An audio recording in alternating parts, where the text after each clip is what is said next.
All right, everybody. So we are about to start our new lecture and our new unit for World War One. So I know this is the first time that you have had to take notes in a while. This is the first upload in a while, but just take a minute, get your lecture notes brought up on Google Classroom. Make sure that you fill them in as you go, you follow along in the lecture.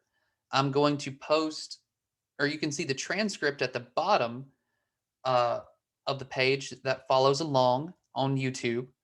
And so just make sure you have a decent amount of time. These will probably be a little bit longer since this is the all of World War One, because we're going to kind of fly through World War One to get to World War Two. So this is going to be a lot of notes, but I highly suggest it would very much behoove you not to wait until the last minute to do this, because you'll be expected to have completed these lecture notes before your next live Zoom class, because we are going to just jump into the material. So let's get going. So at the very top of your lecture notes, I already have filled in, but it says that wars are like revolutions. They seem to be triggered by minor events, but are they really? So, war doesn't just happen out of nowhere. It's not just like one little thing that causes a war to happen. It's been building up over time, these tensions. So, people believe events are accidental or due to misunderstanding. These minor events are major because of balance between people and politics. So that's what we're going to notice. It's never just one issue that causes a war to happen. So, the first big long-term cause. So we're going to cover four big long-term causes of World War One. The acronym MAIN, M-A-I-N. So these long-term causes, the first one is militarism. So militarism, it means having a strong military to achieve the interest of your country. So these new technologies, like you see right here, this is the first ever tank right here. You're going to see these new technologies led to the increase in competition between nations to see who could have the most weapons. So each nation, like for instance, if England started building up their navy, then Germany started doing it in return because they didn't want to be outdone. And so that leads to an arms race. So this militarism is the growing of your nation's army or military, because you have to compete with other nations because you don't want to be left behind. The second main cause of World War One was alliances. So the agreement to help if your ally is attacked. So for instance, if Germany was allied with Austria, hypothetically speaking, if Austria was attacked, then Germany would come to the aid of Austria. So most of these alliances, as we'll see, were made in secret, and they were really old between the European nations. So they had been there for hundreds of years. And so these agreements made it impossible for nations to refuse to fight. That's the case that we're going to see with England. England isn't going to want to fight in this war, but because they are an ally of Belgium, they have to then declare war on Germany. Um, and so, yeah, like I mentioned, it caused the nations to fight in wars that they had no interest in fighting in, and that the people are not going to have any interest in fighting in either. Okay, so imperialism. This should sound pretty familiar. These are imperialism and nationalism. These are your last two for the long-term causes. So imperialism, we just finished up our unit on it, but it's the taking of territory by European empires for resources, like we already know. But what started as an expansion of resources paved the way for the starting of war. So we're going to see, as what we learned about in our previous unit of imperialism, this expansion for resources ended up causing war. It's going to be one of the causes. So these splitting up of nations caused the tensions that helped tear Europe apart. So all these different nations that end up getting split apart is going to lead to Europe going to war. Our last main cause of World War I is nationalism. So the pride in your nation caused the country to do whatever necessary to stay elite. So each of these nations, like Germany, like France, they're proud of their people. They think that they are the best. So they said, okay, to stay the best, we've got to expand. So these European empires would look to expand their border by going to war. So if they want to expand their country to continue being the best, nationalism, everybody's going to get behind, hey, we got to go attack that country to continue being the best. So this gets us to the road to war. So the events in Europe leading up to the outbreak of war. So most of the European empires wouldn't fight directly, but through their colonies. So these areas, I know this is already typed, but I want to just kind of highlight it. In the Balkans, this area of Eastern Europe was one of these areas that is the origin of where World War I began. So these smaller wars were marked with massive deaths. And so, it's like instead of the big European, like Germany and France going to fight against each other, they would have their colonies fight one another. So that's what happens in the Balkans, in this eastern part of Europe. And so these wars didn't really solve anything and only led to more hatred among the nations. So all these tiny little wars that were going on, they were really, really deadly, but the European empires weren't actually having to fight. But that gets us to this immediate cause of World War I. So we talked about the 4 big long-term causes and how those kind of culminated in World War I. But this immediate spark, you can have so much kindling and, leaves and tiny twigs built up to have a fire, but you need that spark to light the flame. So that was this assassination of Archduke Ferdinand by Gavrilo Princip. So these simmering hatreds finally boiled over. And so the Archduke Ferdinand, he was visiting the neighbor nation of Bosnia, and he was shot and killed by this guy named Gavrilo Princip. And Gavrilo Princip, he wanted to force Austria out of Bosnia. So Austria, it was an empire. It was a European empire back then. And they had a colony in Bosnia. But Gavrilo Princip, he was a Bosnian. He lived in Bosnia, and he hated the Austrian government. And they wanted their independence.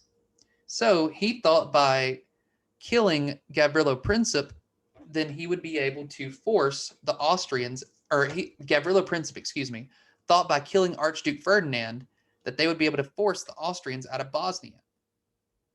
And so Princip also was a member of this terrorist organization known as the Black Hand.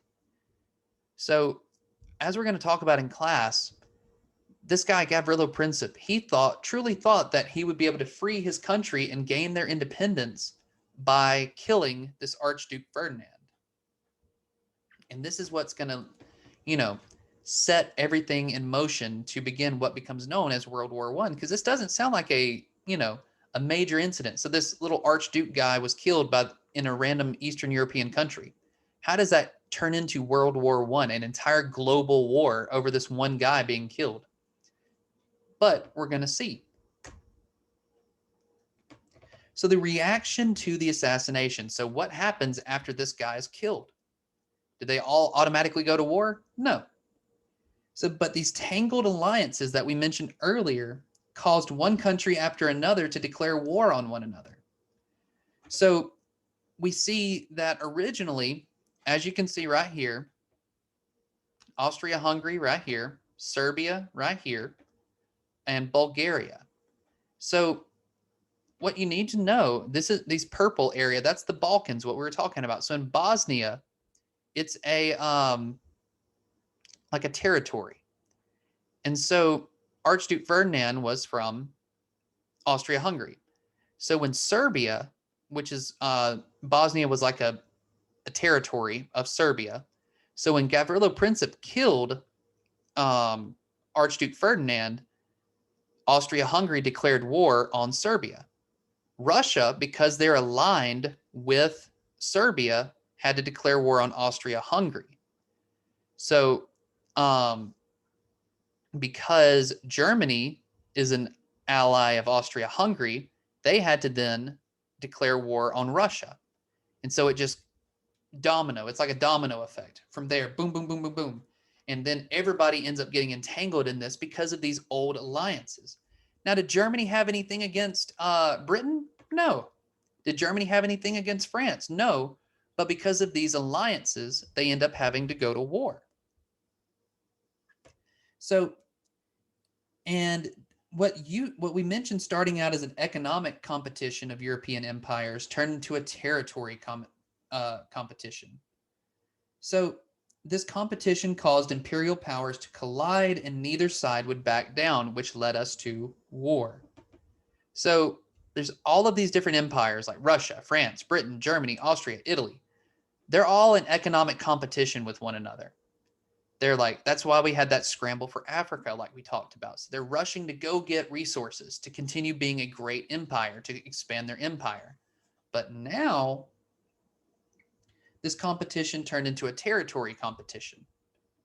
So, and because they're all aligned with one another, Britain couldn't back down. They're like, well, we're going to have to go to war, even though we don't necessarily want to.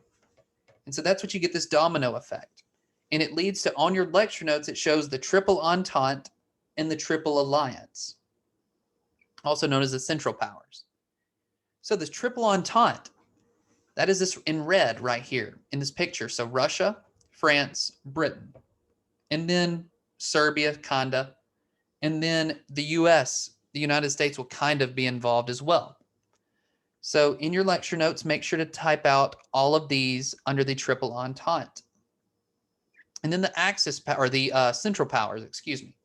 That's the Triple Alliance. That is Austria-Hungary, Germany, Italy, and the Ottoman Empire.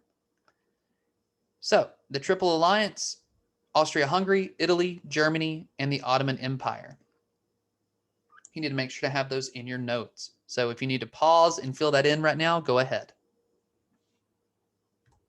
Okay, so we finally break out into war.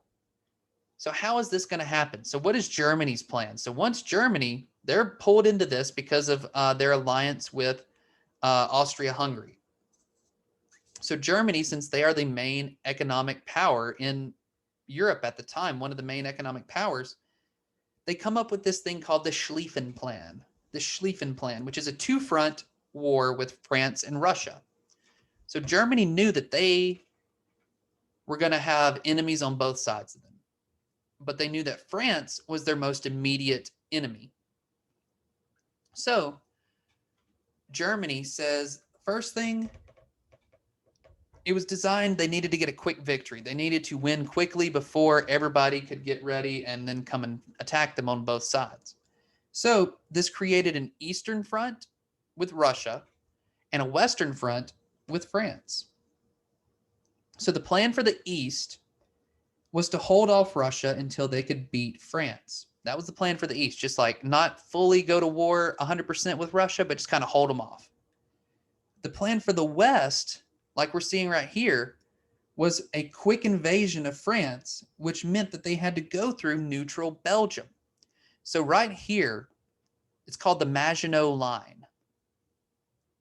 This was a long line all the way on the eastern border of France of trenches and forts and all that kind of stuff.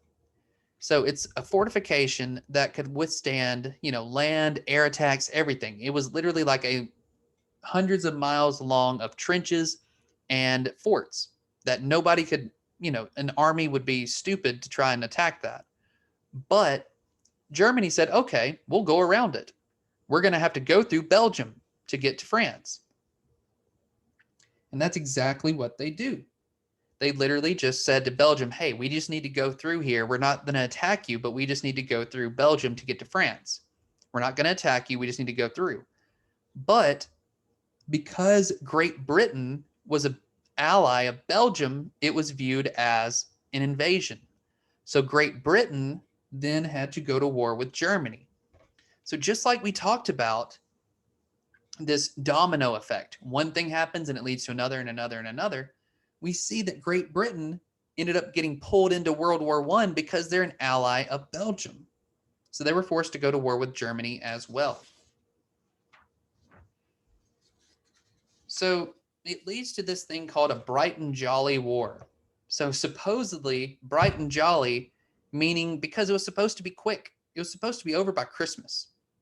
So this World War I was supposed to be this quick couple of month long war, and everything was supposed to be over with. And so, who was exactly for the war? Who was the ones wanting to go to war? And we see that the students and the elites were for war. It's easy to kind of guess why the elites would want to be for war. The elites are the weapons manufacturing, the weapons owners, the weapons company, the people that build the weapons. So they knew that if they went to war, they would make more money since they would be spending money on weapons. They had a lot of money to make by going to war. And the students, on the other hand, they were for the war because they had this thing called nationalistic pride, so they wanted to take over land. So like we mentioned earlier, nationalism, another long-term cause of World War I, they wanted to take over land because they were proud of their country. They wanted their country to be the best. They believed that their country was the best. And the masses, aka the working class, the normal everyday people, they were definitely not for the war. They were definitely not for the war, but because they knew that they would be the ones that would actually fight in the war. The elites weren't going to war. The students weren't going to war because they were in school. So the working class were the people that actually ended up going to war. So that brought an issue. They had to figure out how to convince the working class to go to war.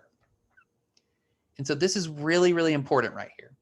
They used propaganda to convince the working class to fight.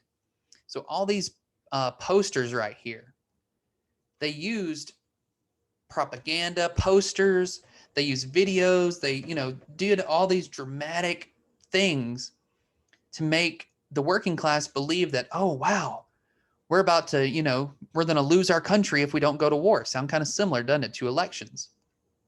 Think of a political ad. That's the equivalent of propaganda. So they promised the ability for the working class to move up. They said, oh, you're going to make so much money because we're going to be building so many weapons. They showed these horror stories, quote, of the mass killings by the enemy to get people to join. So they said, look right here. This guerrilla is supposed to be a German soldier. Destroy this mad brute, enlist. So they're saying the Germans, they're going to attack our wives, our children. They're going to kill us all unless we destroy them. So they used patriotism to also get people to fight for your country. So, you've seen the posters of Uncle Sam saying, I want you to join the military. They use this patriotism. That it's like, if you truly love your country, then you'll fight for your country. So they were able to guilt people into going to war to join the cause. So moving on to this quick war, we always thought it was going to be a quick war, that it was going to end really, really quickly, and then they'd be done by Christmas, right? Wrong. So this Western Front, we talk about the Western Front, the Battle of the Marne. So like we mentioned, both sides believed that the war would be over within a few months, but that was way off. It would turn into a 4-year war. So we talked about Germany invading France. They quickly invaded France and raced throughout France. They almost completely took over France. They came to within 50 miles of the capital of France, in Paris. So they were able to move across the majority of France, hundreds of miles of France. But they were finally stopped 50 miles from Paris at what was known as the Battle of the Marne, which is spelled out in your notes. So they were stopped at the Battle of the Marne. And so the French were able to stop the Germans because they were able to get hundreds of taxi drivers in Paris to literally drive soldiers to the battlefield. So they had lines miles long of taxis driving soldiers to the battlefield, turning around, picking up more, and just continuing to drop off soldiers at the battlefield.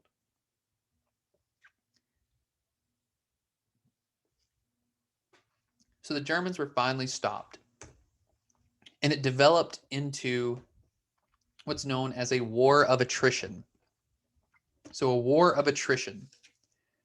So what started out as this quick war became a slow process. Everything ground to a halt. So it became this slow process where each side suffered these heavy losses when they would have tried to attempt to break through the enemy's lines. So picture, this big field, neither side can get through, so they just stop and they dig these trenches, these giant, what you're seeing right here is a trench. It's about 6 feet tall. It's pretty much a 6-foot hole in the ground. And these trenches went all throughout Europe and, hundreds of miles long of these trenches. And there's one side, and then you see your enemy about 200 yards, about a football field away in their trench. Either side would try to rush at each other to break through, and each side would just level them. And you see hundreds and hundreds and thousands of people die trying to do this, but they would make no ground. They would gain no ground. They would make no movement. So the movements came to these stops in these trenches that stretched all across Europe, like I mentioned. And the losses were so high because of all these new weapons that were used, such as machine guns, tanks, planes, all these new weapons. They were able to kill people at such a higher rate. So these major numbers that you're seeing, millions of people are going to die in World War I. It's one of the bloodiest wars ever. So this war of attrition. So pretty much the last man standing would be the winner. Whoever could kill the more of the other. So a predicted 4-month-long war became a 4-year war that stretched across the entire globe, hence the name World War I. And so it develops into what's known as a total war. So a total war, meaning the entire country focuses all of their resources on fighting the war. So the entire country focuses all of their resources on fighting the war. So the industries, quit making goods and started making weapons. So for instance, Ford, a car company, they would stop making cars and would start making tanks and planes instead of their usual cars. So the entire country is focusing all of their efforts and resources on the war. So they would all focus on the war. So a total war quickly had negative effects on the people, though. So this quick total war kind of wears on the people. So these food shortages led to an increase in prices of food. So because we're sending all the food to the war effort back at home, there were food shortages. So prices would skyrocket because there's only a small amount to buy. But everybody still needs it, so the prices go up. So the majority of the population was tired of this prolonged war and these rapid increases in death. So the working class, they got tired of seeing their friends and family go to war and die for this long war that they thought was supposed to be over within a few months. And so the working class quickly started to resist wanting to continue fighting. So pretty quickly, the working class, they say, oh, wow, we've been lied to and we want to stop. We don't want to continue doing this. And so once this total war began, it started to change the goals of the leaders.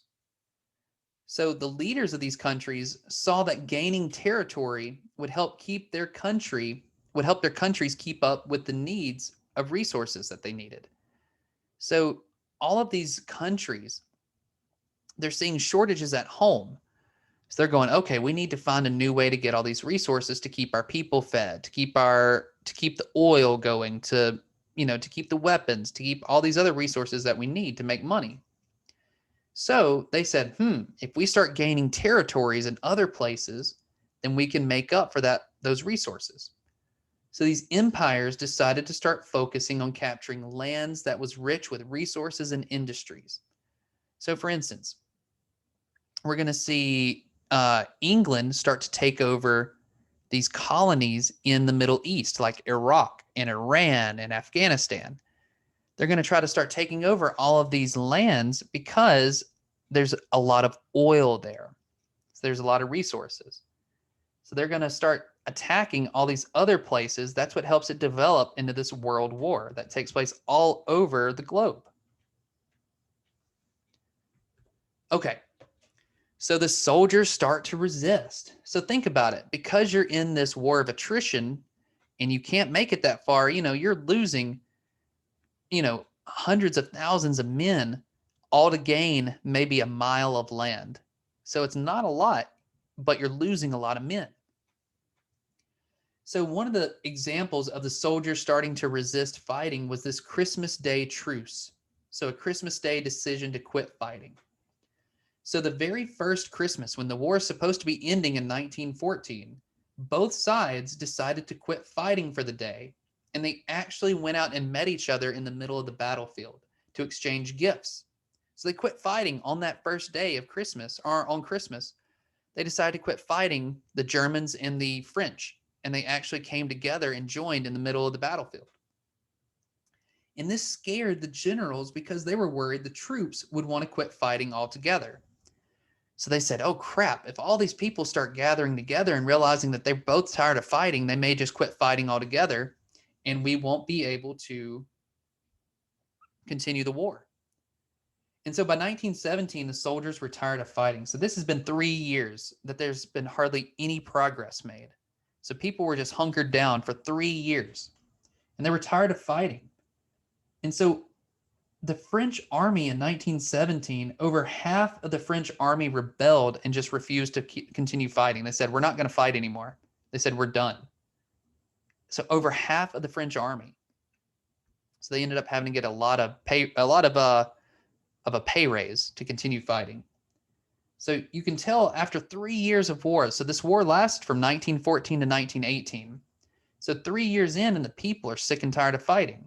And so they just mutiny or quit fighting. And so during the middle of all of this, in the middle of this war, Russia, who was one of the first countries to join the war, just has a complete revolution, a complete overthrow. So while all this fighting is going on the Western Front, on the Eastern Front, we have Russia. And Russia just devolves into what becomes known as the Russian Revolution. So we mentioned, I already have included in your notes how the Russian Revolution, it was a game changer.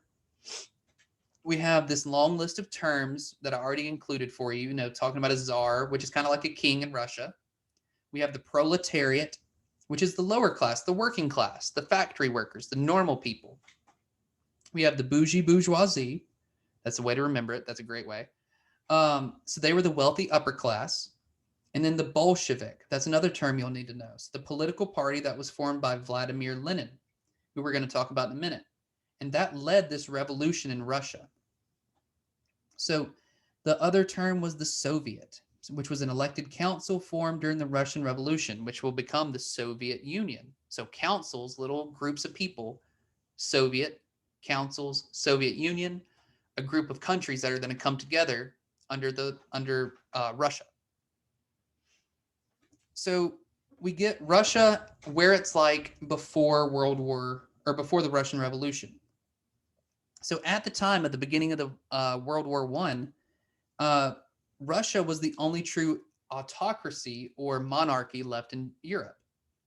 So Tsar Nicholas II became the ruler in 1884. He was not very popular with the people, and Russia was embarrassed by their loss with Japan in 1904. So Russia was supposed to be this huge empire, and they lose to Japan, which was a tiny little country at the time. So Russia's kind of fallen apart. But yet, Nicholas II wanted to join World War I because he was A, an ally of Serbia, and B, he wanted resources. So he's brought Russia into the war, even though the military and the people were nowhere near ready. So we get to this last straw for Russia, World War I. So Nicholas II brought Russia into the war, even though the military and the people were nowhere near being ready to fight. And so the peasants were the ones to fight the war, and they had no desire to. So the lower class, the proletariat, they had no desire to fight in this war, but yet they were the ones that were being forced to fight. And so the poorly supplied troops suffered heavy losses in battle. So these troops were poorly supplied. They had no resources, and they were just getting slaughtered, and they were tired of just being killed over and over and over again. So that gets us to the March Revolution of 1917. So that's dealing with Lenin, Vladimir Lenin. So this led to this overthrow of Tsar Nicholas II. So By March of 1917, the people of Russia had had enough, and they started to protest against the war and the fact that there were so many food shortages. So the people, the proletariat, the peasants, the lower class, all same things, all started to protest against the war and over the fact that they had no food. They were sick and tired of it. So the Duma declared themselves a new government. So the Duma was like the Congress.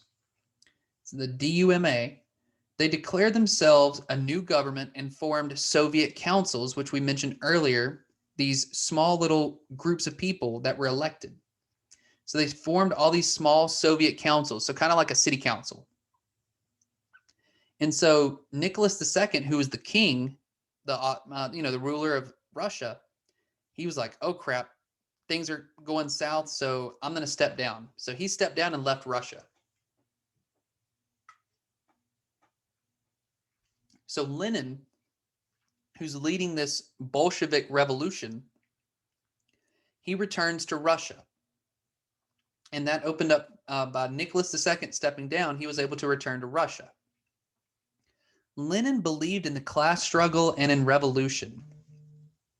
So that means that he believed the only way to truly have a fair society was to get rid of a corrupt government and instead form a new government that serves the working class people. So he said, this Russian government, this Tsar Nicholas, this kingdom is so corrupt that we need to institute a new government that works to benefit the everyday people. So they benefit the working class people. So we get to this October Bolshevik Revolution and the Treaty of Brest-Litovsk. So Lenin finally got his revolution in October of 1917.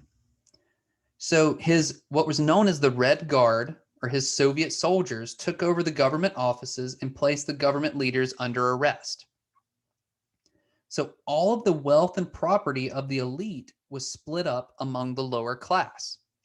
So Lenin and his Red Guard, they get all this wealth and all the properties of all the elites was taken and spread out among the proletariat, the working class, the poor people. So all the poor was given wealth that they helped the elite get to begin with. So the government took over major businesses in order to ensure that they didn't take advantage of the working class. So they did this to try and make society equal, to try and make things fair, because they saw how much power and wealth that the elite had. And so they said, you know what, we're going to take it from them and equally spread it out to everyone who rightfully deserves it. And so this new Soviet government led by Lenin, they negotiated. They said, you know what, we want out of this war. We want to leave World War I. We're tired of fighting. We don't want to fight. We don't want more lower class people just dying for no reason. So they negotiated what was known as the Brest-Litovsk Treaty. And that took Russia out of the war. So Russia was done with World War I. So this was like a war within a war, essentially. So we're talking about World War I, the great big war, but the Russian Revolution was like a whole little war to itself. So we move back into the main part of World War I, and it's starting to come to a close. So Russia dropping out of the war really seemed to hurt the Allies, the Triple Entente, because Germany was like, hey, we don't have to fight a two-front war anymore. But the United States started to join in 1918. So in early 1918, it says, the U.S. joins the war and Germany sees defeat on the horizon. So pretty much Russia dropping out was great for Germany. But then all of a sudden with the United States joining, they're like, dang, we've got a whole new group of people that we're having to fight here. So by 1917, the end of 1917, the German people were getting sick and tired of fighting. So the Germans were desperate for a win. So they decided they started this unrestricted submarine warfare. So pretty much they had these submarines, and up until that point, they would only attack other military ships of the enemy. But because Germany was desperate, they started to attack any ship, whether it was military or a civilian ship. So if it was an enemy ship, they didn't care whether it was military or whether it was civilian, they would just attack it with the torpedoes. And so they ended up sinking this ship known as the Lusitania. So Lusitania, Lusitania. So that was a U.S. civilian ship, and that caused the United States to decide to enter the war because it ended up killing close to 100, 110, 115 U.S. citizens that were just, they weren't military, they were just citizens. So by sinking that ship, the United States said, you know what, you've killed our civilians, we're going to go to war with y'all. So the United States joins the war on the side of the Triple Entente, which was England and France and used to be Russia, but not anymore. So the Germans, they got really desperate. They were like, oh crap, we got to really do something quick before the United States can really join the war. So they decided to launch an all-out attack against the Allies. So they just sent every soldier essentially that they had on this giant attack on the Western Front. And that resulted in these major losses for the Germans. They lost over 1 million men in this one all-out attack. And so the German military leaders knew that it was over with. They knew that they were going to lose, that it was pointless to continue fighting because it was just people were dying unnecessarily. And so they tried to negotiate a peace, but neither side wanted, but the government leaders on both sides, on the Allies and on the Central Powers, neither side wanted to stop without a clear win. So the military leaders wanted to stop, but the government leaders didn't. And so the leaders, the presidents and the leaders of the European empires, they were more worried about the profits. They said, if we don't have a full win, we don't get as many rewards, many spoils of war. We don't get as many resources. So they were more worried about profit than the number of their people that were dying. So we finally and thankfully, we get to the end of the war. So right here, this end of the war, the Treaty of Versailles. So the end of the war, it became clear that Germany had no hope of winning. So they signed this Treaty of Versailles in November 11th of 1918. And so that officially ended the war. That officially ended the war.